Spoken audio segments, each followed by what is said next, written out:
नमस्कार, स्वागत है आपका कार्यक्रम आपका शहर आपकी खबर में। मैं हूं आपके साथ पारुल। इस विशेष कार्यक्रम में हम बड़ी खबरों से आपको रूबरू कराते हैं जिन पर दिन भर हमारी नजर होगी। तो 5 तस्वीरें सबसे पहले आप देख लीजिए। सबसे पहले हम बात करेंगे मध्य प्रदेश कांग्रेस के प्रदेश व्यापी बंद की।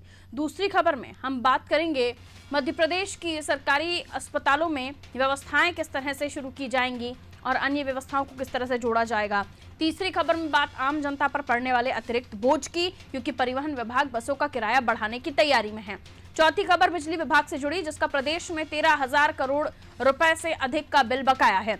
पांचवी और आखिरी खबर कोरोना से जुड़ी है, क्योंकि प्रदेश में लोगों की लापरवाही से कोरोना के मामले फिर बढ़ने के आसार नजर आ रहे हैं। तो शुरू करते हैं खबरों का सिलसिला मध्य प्रदेश कांग्रेस के प्रदेश व्यापी बंद से।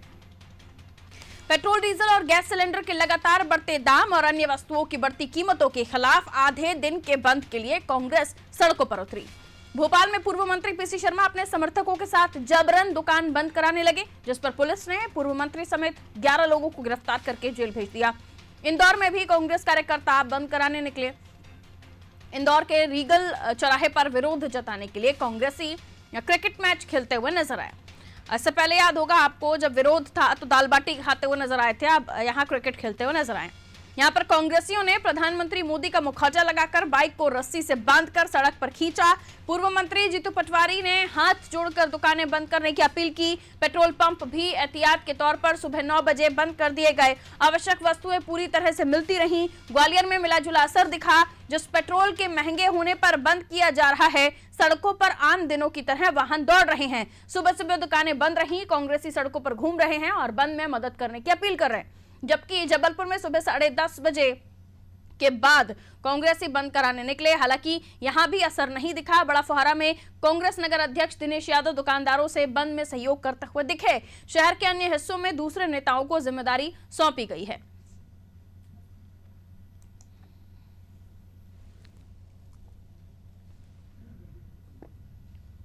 तो आज कांग्रेस ने बंद बुलाया था। महंगाई के विरोध में पेट्रोल डीजल की बढ़ती कीमतों को लेकर यह विरोध था। यहां इंदौर के रीगल चौराहे पर क्रिकेट खेलते हुए विरोध जताया गया। इससे पहले भी आपको याद होगा पीसी शर्मा साहब ने दाल बाटी प्रोग्राम रखा था, वो भी एक विरोध प्रदर्शन ही था। और आज जब विरोध प्रदर्शन हुआ तो कहीं बंद दिखा नहीं, लोगों से हाथ जोड़ के अपील करनी पड़ी। पीसी शर्मा साहब आज जब जबरिया तरीके से बंद करवाने पहुंचे तो पुलिस ने उन्हें पकड़ लिया। कुल 11 लोगों के साथ उनकी गिरफ्तारी हुई है। तो इस तरह का रहा कांग्रेस का कुछ तथाकथित बंद। समझने की कोशिश करते हैं। ब्रजेश चौकसी जी हमारे साथ इस वक्त हमारे साथ फोन लाइन पर जुड़े हुए हैं, हमारे ब्यूरो हेड है।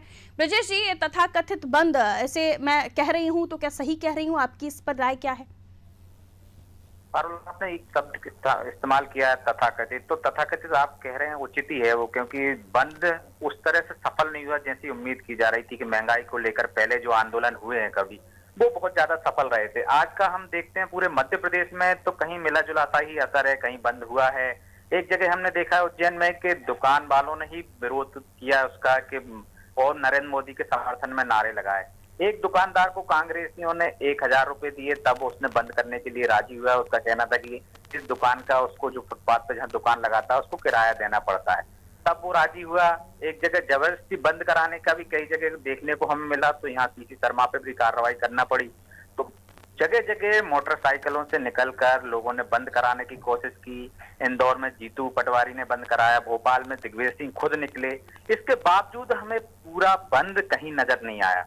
भोपाल में पेट्रोल पंप बंद कराने की कोशिश की। तो मुझे लगता है कहीं ना कहीं खामी है, लोगों तक कांग्रेस अपनी बात नहीं पहुंचा पाई है कि महंगाई किस तरह से बढ़ रही है, उसका लोगों को विरोध कहीं नहीं दिखा। ये कांग्रेस का विरोध बनकर रह गया, पब्लिक का विरोध नहीं बन पाया। जबकि आम जनता का मुद्दा है ब्रजेश सर, अगर पेट्रोल डीजल के बढ़ते दामों को लेकर वो सरकार को कोसना चाहती है, आम पब्लिक जो वोटर्स हैं, तो उन्हें तो बढ़ चढ़कर इस बंद में हिस्सा लेना चाहिए था। क्या दुनिया में प्रचार नहीं किया, या हमने अभी पूरी तरीके से खबर दिखाई कि 20 तारीख को कांग्रेस बंद करेगी? हम 16 तारीख से लगातार ये खबर दिखा रहे थे। हर घर में ये बात थी कि कांग्रेस 20 तारीख को बंद बुला रही है महंगाई के विरोध में। आखिर क्यों जनता का समर्थन कांग्रेस के साथ नहीं जाता, चाहे वो जनता के मुद्दे उठाए या कांग्रेस के खुद के घर के मुद्दे हों? देखिए बार मुझे लगता है कि महंगाई अब जनता के सामने कोई मुद्दा नहीं बचा है। वो उसको तरीके से नहीं लेती जब पहले लेती थी कि प्याज के दाम बढ़ गए हैं तो सरकारें तक गिर गई हैं। अब वो ये देखती है कि क्वालिटी देखती है, काम देखती है, काम हो रहा है कि नहीं हो रहा है। पैसे खर्च करने में उसे कोई दिक्कत नहीं है। वो जब देख रही है कि विकास कार्य हो रहे हैं, तो वो जो महंगाई जो बढ़ी है, पेट्रोल के जो कोरोना काल आया है, इसके बाद जो सरकारों को जो दिक्कतें हैं आर्थिक, वो समस्या समझ रही है लगता है पब्लिक कहीं ना कहीं, इसलिए मुझे लगता है कि वो विरोध नहीं कर रही। तो इसको हम पब्लिक का विरोध ना कहकर, यदि वो सड़क पर उतरती तो हम मानते कि पब्लिक में नाराजगी है और महंगाई का विरोध कर रही, जैसे पहले खुद पब्लिक करती थी, लेकिन वो कहीं नजर नहीं आ रहा है। तो इससे ये माना जाएगा कि सिर्फ राजनीति के विरोध रह गया है, कांग्रेस अपने राजनीतिक एजेंडे के तहत विरोध प्रदर्शन कर रही है, पब्लिक कहीं सहभागिता नहीं बन पाई है उसमें। तो यदि हम इसको इस तरह से देखेंगे तो इस तरह से पब्लिक में नाराजगी नहीं है महंगाई को लेकर। यदि ऐसा होता तो सरकारें उस हिसाब से वोटिंग होती, जैसे पहले होता है। ये महंगाई लगातार बढ़ती जा रही है, पेट्रोल के दाम लगातार बढ़ते जा रहे हैं, कुछ राज्यों में कम है, तो बीच बीच में कांग्रेस वैट कम करने की मांग करती रही। हालांकि वो जब सरकार में आई तो उसने भी 5 रुपए बढ़ा दिया था। तो हम देख रहे हैं कि सरकारें कहती हैं, सरकार में जो आता है वो करता कुछ है और सरकार के बाहर रहता है, तब कुछ उसकी गतिविधि अलग होती है, तब विरोध करता है। जब सरकार में आते हैं तो खुद ही उसको लागू करते हैं। तो पब्लिक भी ये सब समझ गई है कि राजनीतिक एजेंडा है, इससे कुछ होने वाला नहीं है, इसलिए वो समर्थन नहीं होती। और हमने देखा कई जगह दुकानें खुली हैं, जहाँ जबरदस्ती दुकानें बंद कराने की कोशिश की गई, वहां पे विरोध प्रदर्शन भी देखने को मिले। पारुल, बिल्कुल ब्रजेश जी, अब ऐसे में क्या आने वाले समय में, क्योंकि इसे कांग्रेस का नगरीय निकाय चुनाव को लेकर लिटमस टेस्ट या फिर 2023 के लिए जो अभी से तैयारियां शुरू हो गई हैं उसके तौर पर भी देखा जा रहा था, फर्स्ट स्टेप, आगे न जाने कितने स्टेप होंगे, लेकिन इस फर्स्ट स्टेप में ही अगर कांग्रेस को जनता का प्यार नहीं मिल रहा है, कांग्रेस को जनता का समर्थन नहीं मिल रहा है, तो कहीं तो स्ट्रैटेजी की कमी है कांग्रेस के अंदर, जिसे सुधारने की बहुत आवश्यकता है। वरना अभी तक तो इतनी सीटें हैं कि मजबूत विपक्ष में से कह रहे हैं, लेकिन आने वाले समय में कुछ और कम हुई तो फिर तो मध्य प्रदेश में आगे आप और 15 साल कांग्रेस को नहीं देख पाएंगे। देखिए पारुल, कांग्रेस कभी भी मुख्य विपक्षी दल की भूमिका नहीं निभा पाती है। वो लगातार लंबे समय तक सरकार में रही है, तो उसका नेचर अलग हो गया, उसके कार्यकर्ताओं का, नेताओं का। वो सड़क पर उतरकर उस तरह से प्रदर्शन नहीं कर पाती जिस तरह से विपक्षी दलों को करना चाहिए। और दूसरा, कांग्रेस की कथनी करनी में भी अंतर देखने को मिलता है, इसलिए जनता विश्वास खो चुकी है उन पर। जिस तरह से हम देखते हैं, पिछली बार सरकार आई, उन्होंने कहा 10 दिन में कर्ज माफ करेंगे, लेकिन वो कर्ज माफ हुआ नहीं। तो विश्वास कहीं ना कहीं खो चुके हैं जनता के बीच में। तो अब उनको विश्वास हासिल करने के लिए संघर्ष करना पड़ेगा। और उनका हम देखते हैं कि संगठन भी उनके पास इस स्तर का नहीं है कि यदि कोई कार्यक्रम ऊपर से दिया गया है प्रदेश स्तर से या राष्ट्रीय स्तर से, तो उसको नीचे तक क्रियान्वयन करा सके। उनके पास ऐसा संगठन मजबूत नहीं है, इस कारण वो लगातार असफल होते हैं। तो यदि उनको वापसी करना है, चाहे नगरीय निकाय में हो, चाहे प्रदेश की सत्ता में हो, चाहे केंद्र की सत्ता में हो, तो निश्चित तौर पर सड़क पर उतरकर उन्हें संघर्ष करना पड़ेगा। और ये संघर्ष एकदम एक बार नहीं, बार बार लगातार करना पड़ेगा, जनता के बीच में जाना पड़ेगा, उनका विश्वास हासिल करना पड़ेगा, तब कहीं से उनका सपोर्ट मिलेगा, तब जाकर आप अपने राजनीतिक लक्ष्यों की हासिल कर सकेंगे। वरना इस तरह से प्रदर्शन जो हम पहले भी देखते रहे हैं, कहीं दाल बाटी बन रही है, पिछली बार भी जब प्रदर्शन हुए, चक्का जाम हुआ, वो भी असफल रहा। तो उस पर कांग्रेस को विचार करने की जरूरत है कि वो कहाँ चूक कर रहे हैं, कहाँ उनकी संगठन में कमजोरी है। उसको दूर करने के बाद अगली बार नई रणनीति के साथ सड़क पर उतरने की जरूरत है। बहुत शुक्रिया ब्रजेश जी जानकारी के लिए। तो अगली बार एक अच्छी रणनीति के साथ, एक अच्छी स्ट्रैटेजी के साथ कांग्रेस को उतरने की जरूरत है, क्योंकि आज पीसी शर्मा साहब जबरिया जब बंद करा रहे थे तो उन्हें गिरफ्तार कर लिया गया, उनके साथ 11 लोगों को और गिरफ्तार कर लिया गया। इंदौर में जीतू पटवारी हाथ जोड़ के अपील कर रहे थे कि बंद का समर्थन कीजिए। उधर कहीं जब खबरें ये भी हैं कि जब विरोध नहीं कर रहे थे, बंद को का समर्थन नहीं हो रहा था लोगों की तरफ से, तो किसी एक को तो 1000 रुपए दिए गए हैं कि भाई तुम अपना नुकसान मत करो लेकिन बंद का समर्थन करो। तो इस तरह का रहा आज कांग्रेस का बंद, जो आने वाले समय में देखना होगा किसी तरह के अगर बंद रहे तो क्या जनता का दिल जीत पाएगी कांग्रेस। आगे बढ़ते हैं। मध्य प्रदेश में सरकारी अस्पतालों की बिगड़ती हुई व्यवस्थाओं को सुधारने के लिए स्वास्थ्य विभाग व्यवस्थाओं में इजाफा करने जा रहा है। अब रेलवे स्टेशन और बैंकों की तर्ज पर मध्य प्रदेश के जिला अस्पतालों में LED लगाई जाएगी, जिसमें अस्पताल में उपलब्ध सुविधाओं की जानकारी आमजन डिस्प्ले पर देख सकेंगे। अस्पताल की OPD काउंटर पर ये LED बोर्ड लगाए जाएंगे। इसके साथ ही अस्पतालों में हेल्प डेस्क भी बनाई जाएगी। OPD, बिल्डिंग, दवा वितरण सहित हर जगह टोकन सिस्टम लागू किया जाएगा। माइनर OT बनाए जाएंगे, डायलिसिस की मशीनें बढ़ाई जाएंगी, साथ ही मरीजों से अस्पताल में मिलने वाली सुविधाओं का फीडबैक भी लिया जाएगा। राष्ट्रीय स्वास्थ्य मिशन के अपर संचालक संतोष शुक्ल ने बताया कि मध्य प्रदेश में जिला अस्पतालों को अब नया स्वरूप दिया जाएगा। उन्होंने कहा, जिस तरह रेलवे स्टेशन और बैंकों में एलईडी टीवी स्क्रीन पर विभाग की सुविधाएं दर्शाई जाती हैं, ठीक उसी तरह अब मध्य प्रदेश के सरकारी अस्पतालों में एलईडी लगाई जाएगी। साथ ही उन्होंने कहा, ये सुविधाएं मार्च के पहले सप्ताह से अस्पतालों में देखी जाएंगी। इसके लिए स्वास्थ्य विभाग ने स्वास्थ्य मंत्री प्रभुराम चौधरी के साथ चर्चा की है। अस्पतालों के लिए जल्द ही स्वास्थ्य विभाग द्वारा राशि उपलब्ध कराई जाएगी।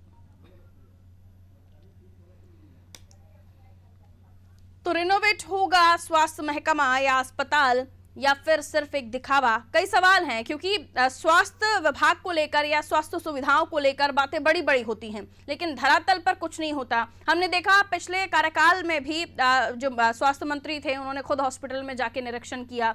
इस बार जब कमलनाथ जी की सरकार आई, तब भी मंत्रियों के दौरे हुए अस्पतालों में, और अभी भी कई बार ये कहा जा रहा है कि स्वास्थ्य व्यवस्थाओं को सुधारने के लिए कई कदम उठाए जा रहे हैं, लेकिन धरातल पर क्या ये पहुंचेंगे? एलईडी से क्या होगा? वैभव गुप्ता विशेष संवाददाता फोन लाइन पर इस वक्त मौजूद है हमारे साथ। एलईडी कितनी जरूरी, बाकी सुविधाओं को भी बढ़ाने की कोशिश, और उसके बाद ये भी कि जो सुविधा लेने वाले लोग हैं यानी मरीज हैं, उनसे भी फीडबैक लिया जाएगा कि कैसी सुविधाएं मिल रही हैं। इससे क्या स्वास्थ्य व्यवस्थाएं सुधरेंगी? कोशिश तो अच्छी है वैभव। कोशिश तो अच्छी है, और कोशिशें इससे पहले भी इसी तरह की कोशिशें हो भी चुकी हैं। जब आपने मरीजों से, जब भी सरकारी अस्पताल से कोई मरीज डिस्चार्ज होता है तो बाकायदा उससे एक फॉर्म भरवाया जाता है और उससे उसके अनुभवों के बारे में पूछा जाता है। और एम्स में भी व्यवस्था है कि आप अपने अस्पताल को कैसे बेहतर बना सकते हैं, उसको लेकर आपको अपनी सलाह देनी है। तो हमेशा जब भी कोई मरीज इलाज कराने के लिए पहुंचता है तो उसका मोबाइल नंबर रजिस्टर्ड कराया जाता है। उस मोबाइल नंबर पर बाकायदा मैसेज आता है कि आप सुविधाओं से खुश हैं या नहीं, यस या नो का रिप्लाई कीजिए। तो कोशिशें तो पहले भी हो रही हैं। अब बात करते हैं एलईडी लाइट की। एलईडी लाइट इसलिए लगाई जा रही है क्योंकि शायद ऐसा लगता है उच्च अधिकारियों को कि मध्य प्रदेश के सरकारी अस्पतालों में जो सुविधाएं हैं वो बोर्ड पर लिख दी जाती हैं, लेकिन बोर्ड पर कोई इनको मिटा देता है। तो अब जब एलईडी लाइट के माध्यम से ज्यादा लोगों को पता चल पाएगा कि कौन सी सुविधाएं इस अस्पताल में है, बेड कितने खाली हैं, डॉक्टर कौन कौन से इस वक्त अवेलेबल हैं या नहीं है, तो इसके बारे में एलईडी लाइट की मदद से एक तरह से कह सकते हैं कि रोशनी के माध्यम से मरीजों को बताया जाएगा, उनके परिजनों को बताया जाएगा अस्पताल में किस तरह की सुविधाएं हैं। तो सुविधाओं को ठीक करने की कोशिश कब की जाएगी? मध्य प्रदेश की बदहाल स्वास्थ्य जो सेवाएं हैं उनको ठीक कब करने की कोशिश की जाएगी? ये भी तमाम तरह के सवाल हैं। सवालों में कोई कमी नहीं है, सवाल लगातार बढ़ते जा रहे हैं। बजट हर साल आता है, बजट खर्च भी हो जाता है, फंड की कमी का रोना भी रोया जाता है, लेकिन हो क्या रहा है, बात यही है। बिल्कुल, आने वाले समय में किस तरह से सुधरेंगी स्वास्थ्य व्यवस्थाएं, क्योंकि डायलिसिस मशीन बढ़ाने की बात की जा रही है, तमाम उपकरण बढ़ाने की बात की जा रही है, मशीनों को बढ़ाने की बात की जा रही है। हमने ये भी देखा है कि मशीनें रखी रहीं लेकिन मशीनों को चलाने वाले कोई नहीं थे, मशीनों पर धूल जम गई थी। तो और डॉक्टर्स की कमी, इससे तो कोई हर सभी जानते हैं, मध्य प्रदेश में डॉक्टर्स की कमी है, देश में डॉक्टर्स की कमी है, तो इसे भी दुरुस्त करना होगा। व्यवस्थाएं, मशीनें लाने के लिए लोगों को चलाना भी तो आना चाहिए। मशीनें आप आधुनिक ले लेंगे क्योंकि मशीनें पैसे से खरीदी जाती हैं, जबकि डॉक्टर अनुभव के साथ बनता है। उसको पढ़नी पड़ती है, किताबों को रटना पड़ता है, एग्जाम देना पड़ता है, और 5 से 7 साल खर्च होते हैं। और जैसे जैसे डॉक्टर सीनियर होता जाता है उसके साथ उसका एक्सपीरियंस प्लस होता जाता है। तो आप डॉक्टर्स कहाँ से लाएंगे? आपको टेक्नीशियन नहीं है। हम देख रहे हैं कि टेक्नीशियन हड़ताल करने पर बैठ जाते हैं, नियमितीकरण की मांग करते हैं, उनकी नियमितीकरण नहीं होता। तो अस्पताल में हमने देखा है कि कई बार कंपाउंडर इंजेक्शन लगाते हैं और जिसके चलते कई मरीजों की जान भी गई है। सरकार भी इसके बारे में जानती है और मीडिया ने भी बहुत बार खबरें दिखाई। हमने देखा था कि कुछ अस्पताल ऐसे थे जहां मोतियाबिंद का ऑपरेशन के लिए एक अभियान चलाया गया था, जहां से ऑपरेशन उन्होंने ऐसा किया, ऐसा लेंस डाला कि मरीजों की आंखों की रोशनी ही चली गई, मतलब जिंदगी भर के लिए अब उनकी आंखों में रोशनी वापस नहीं आने वाली है। तो बदहाल स्वास्थ्य सेवाओं को आपको ठीक करना है तो हर स्तर पर काम करना होगा। डॉक्टर भी लेके आने होंगे, मशीनें भी लानी होंगी, आधुनिकीकरण करना ठीक है, जरूरत भी आधुनिक अस्पतालों की है, लेकिन सबसे पहले आपको मरीज के बारे में चिंता करनी होगी। क्योंकि मरीज सरकारी अस्पतालों में जाने से मरीज सिर्फ इसलिए डरता है कि उसे लगता है कि चक्कर लगाने पड़ेंगे, उसे लगता है कि डॉक्टर शायद नहीं मिल पाए। अब अस्पतालों के कायाकल्प की बात तो कर रहे हैं, लेकिन वो मरीज तक क्यों नहीं पहुंचा वो सोच रहा है। केवल कागजों में क्यों ही नजर आता है कि 1000 करोड़ का बजट हमने इसके लिए प्रावधान किया मध्य प्रदेश की स्वास्थ्य सेवाओं को ठीक करने के लिए, और अगले साल उसमें से 200 से 300 करोड़ लैप्स भी हो जाते हैं। तो आप बजट भी पूरा खर्च नहीं कर पा रहे हैं और सरकारी अस्पतालों से मरीजों का मुंह भी हटता जा रहा है। बिल्कुल, तो व्यवस्थाएं कागजों में और विकास कहाँ है, इसको ढूंढना पड़ेगा। खैर, आप बने रहिए हमारे साथ, अगली खबर पे भी होगी आपसे बात। रुक करेंगे अगली खबर का। पेट्रोल, डीजल और रसोई गैस के दाम में लगातार इजाफे के बाद अब इसका असर यात्री किराए पर भी दिखाई दे सकता है। बस ऑपरेटर की मांग पर राज्य सरकार किराया बढ़ाने की तैयारी में जुट गई है। प्रदेश के परिवहन मंत्री गोविंद सिंह राजपूत ने कहा, सरकार इस पर विचार कर रही है। इसको लेकर प्रस्ताव तैयार किया गया है, लेकिन बस किराए में कितनी वृद्धि हो, इसका फैसला मुख्यमंत्री शिवराज सिंह चौहान करेंगे। इस संबंध में जल्दी ही कोई बैठक होगी, उसके बाद सरकार इसका ऐलान करेगी।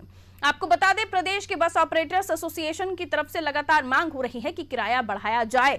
अब बस ऑपरेटर्स का कहना है कि सरकार ने साल 2018 में बस किराए में वृद्धि की थी। इसके बाद से कई दफा डीजल के दाम बढ़ चुके हैं। एमपी में डीजल 90 रुपए प्रति लीटर तक पहुंच चुका है। ऐसे में सरकार को किराए में 50% से ज्यादा वृद्धि करनी चाहिए, वरना प्रदेश की सड़कों पर बसें चलना मुश्किल हो जाएगा।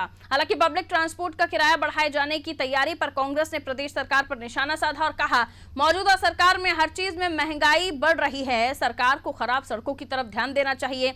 प्रदेश की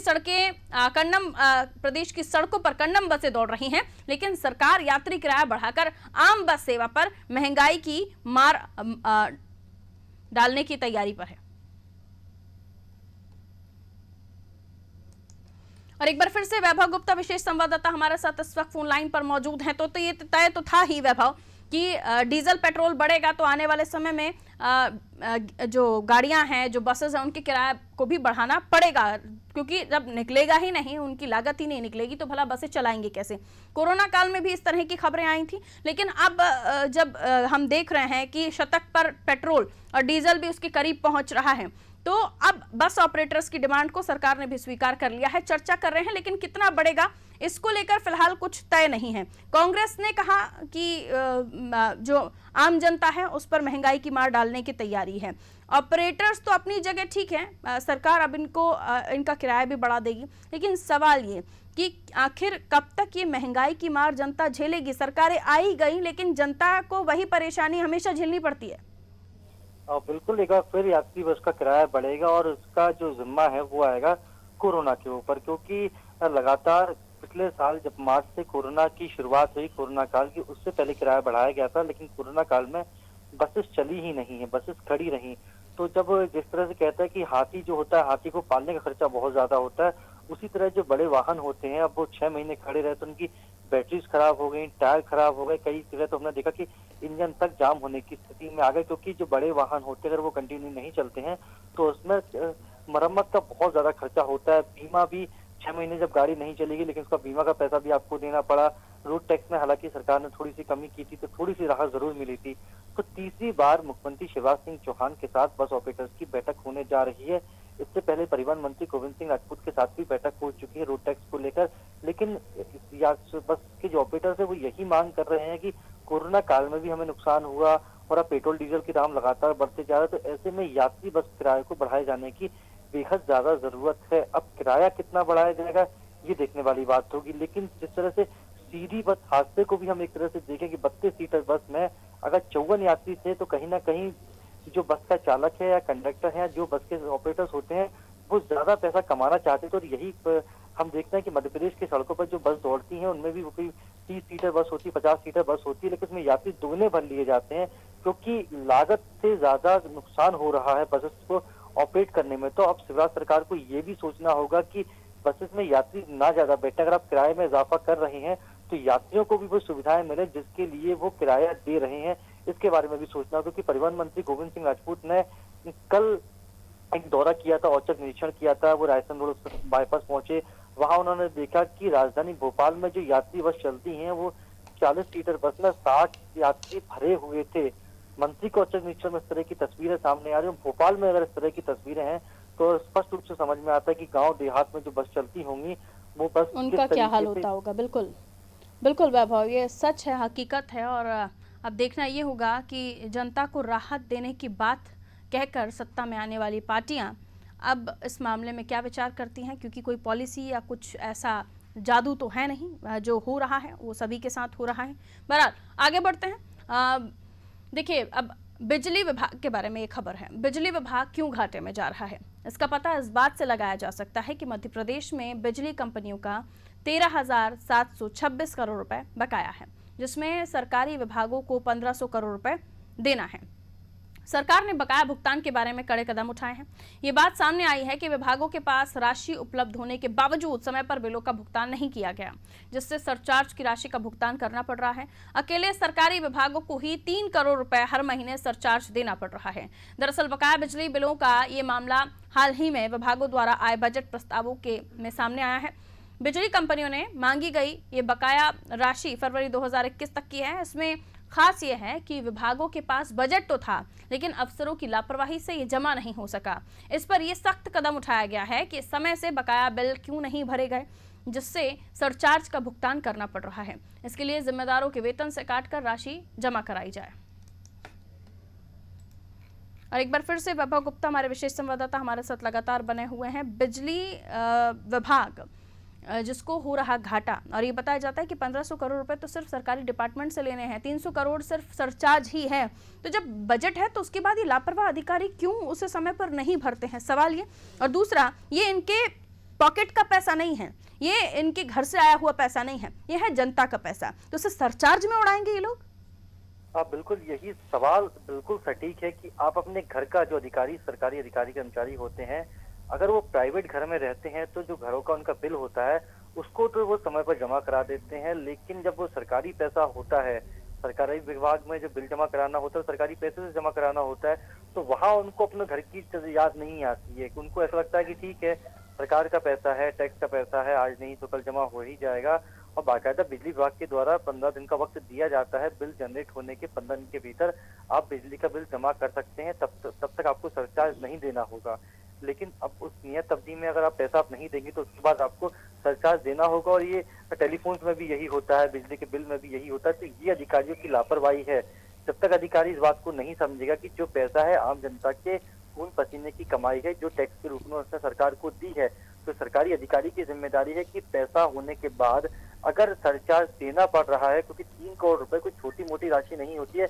एक आम व्यक्ति जो होता है, मध्यम वर्ग का व्यक्ति होता है, वो शायद जिंदगी भर में 3 करोड़ रुपए नहीं कमा पाता, और यहाँ पर केवल 3 करोड़ रुपए आपको सरचार्ज के रूप में देने पड़ रहे हैं। तो 15,000 करोड़ रुपए बिजली कंपनियों का बकाया है, 3,000 करोड़ रुपए ये सरकारी विभागों का ही है। तो जब सरकार ही अपने बिल को समय पर नहीं भर पा रही है, तो फिर क्यों वो इस बात की उम्मीद करती है कि जो आम जनता है वो टैक्स को समय पर जमा करे। आम जनता के लिए तो आप अभियान चलाते हैं कि जागरूकता अभियान चलाते हैं, वसूली करते हैं, उनके ट्रैक्टर्स बेच देते हैं, उनकी बाइकें बेच देती हैं, घर की कुर्की कर देते हैं। लेकिन ये जो अधिकारी जिनके चलते सरकार को 3 करोड़ रुपए का सरचार्ज देना होता है, उन पर क्यों कार्रवाई नहीं होती। और सुझाव भी आए हैं, इस संबंध में सुझाव भी लिए गए। तो लोगों ने यही सुझाव दिए हैं कि जो अधिकारी की गलती के चलते विभाग को सरचार्ज देना पड़ रहा है, ऐसे अधिकारियों की क्यों न तनख्वाह से इस पैसे को काट लिया जाए।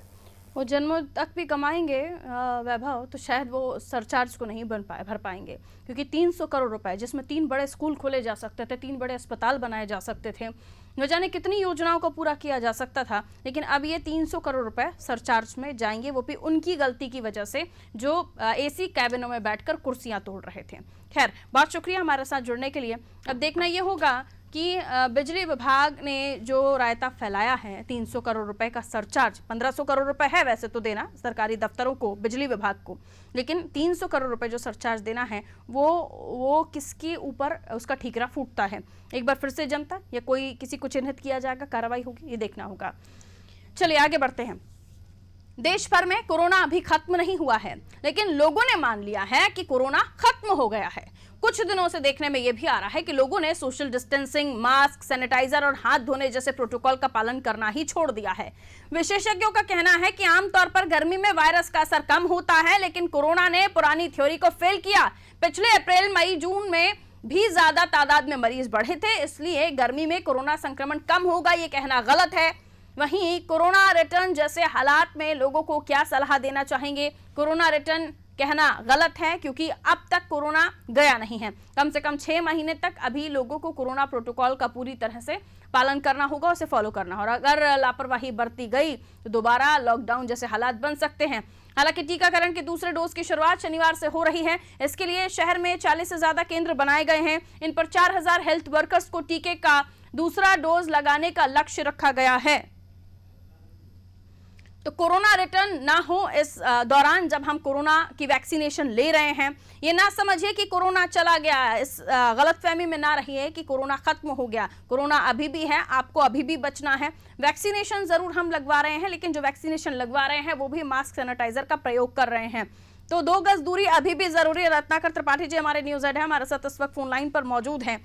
रत्नाकर जी, तो आम हो चली है जिंदगी, लेकिन कोरोना आम नहीं हुआ। कोरोना अभी भी वैसा ही है जैसा था, और उसने अभी भी उसी तरह से बॉडी को अटैक करना है जैसे पहले अब तक किया था। लेकिन लोग भूल गए हैं कि शायद कोरोना अब नहीं है। हाँ ठीक है, मरीज कम हो रहे हैं, लेकिन अब जो दोबारा मरीजों का आंकड़ा सामने आ रहा है अलग अलग राज्यों में, वो बताता है कि अभी भी थोड़ा सा सतर्क रहने की जरूरत है। ये कोरोना अभी अपना असर कुछ कम जरूर हो रहा है, लेकिन हमें ये नहीं भूलना चाहिए कि बीते साल की ठंडक के आने के समय पर ये माना गया था कि अब इसके केसेस में कुछ वेरिएशन देखने के लिए मिलेंगे। जैसा भी आपने कहा, ये माना जाता है कि टेम्परेचर ज्यादा होने के चलते इसका असर नहीं होता है, लेकिन तमाम इस तरीके के जो कंसेप्ट रहते हैं, कोरोना अपनी नई नई फितरत से उन्हें मिसकंसेप्शन में तब्दील करता चला जा रहा है। वर्ल्ड हेल्थ ऑर्गेनाइजेशन ने साफ कहा इस बात को, टेड्रोस घेब्रेयेसस के महानिदेशक, और उन्होंने कल ये बात कही है कि कोरोना को लेकर कुछ रफ्तार कम जरूर दिख रही है, लेकिन अभी बहुत लंबा रास्ता तय किया जाना है।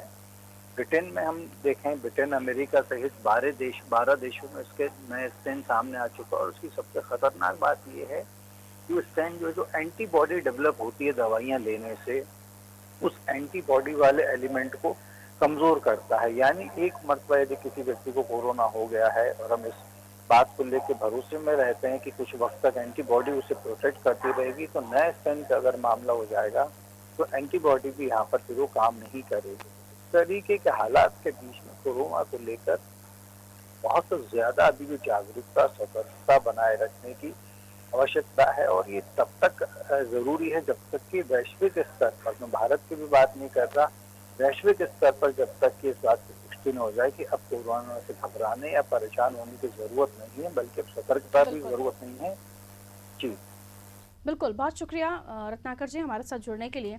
तो कोरोना का नया स्ट्रेन कोरोना से भी खतरनाक है। अगर आपके बॉडी में आप जो ट्रीटमेंट ले रहे थे या कोरोना से बचने के लिए आफ्टर कोरोना आपकी बॉडी में जो एंटीबॉडीज़ बनना शुरू हुई थी, उस एलिमेंट को भी कमज़ोर करता है ये नया स्ट्रेन। इसलिए बचकर रहना है, अभी भी ये ध्यान रखना है, कोरोना है, गया नहीं है। इसलिए आप जैसा रह रहे थे मास्क और सैनिटाइजर के साथ, वैसे ही आपको 2 गज दूरी का पालन करते हुए रहना है, ताकि हम और आप आगे भी इस कोरोना से बचे रहें।